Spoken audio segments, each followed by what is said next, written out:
Well, howdy there, Internet people, it's Belle again. So today, we're going to talk about Trump, a Canadian question, factory jobs, wages, and unions. I'm a firm believer in the idea that it's hard to truly understand a system that you're a part of. So, we got a question from someone in Canada that might be really enlightening for some. Here we go. Hi, Belle. I'm watching from Canada. I've been wondering why the factory jobs Trump is looking to bring back to the U.S. are assumed to also bring higher salaries. Would it not be as or more effective to raise minimum wage for existing jobs, increasing income while also maintaining low prices on imports that can be made more cheaply? Will all the factory jobs be unionized? Why not unionize retail and service workers? These are all great questions. We'll take them one at a time. Why are the factory jobs Trump is looking to bring back to the U.S. assumed to also bring higher salaries? Because traditionally, factory jobs have higher wages because unions fought for better wages and working conditions.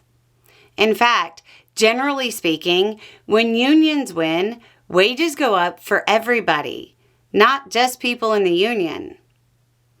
Would it not be as or more effective to raise the minimum wage for existing jobs? It might be more effective if the goal was to actually help American workers.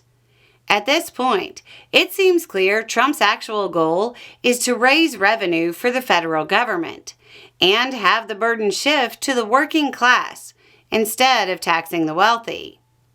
The tariffs get paid by the importer that pass those costs on, and eventually, the taxes are paid by the average American.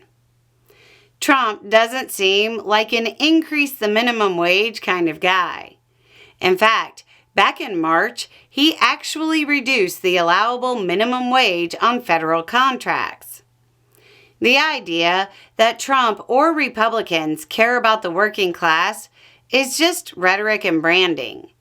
Their record says the exact opposite. Will all factory jobs be unionized? Probably not. Trump is a pretty anti-union president.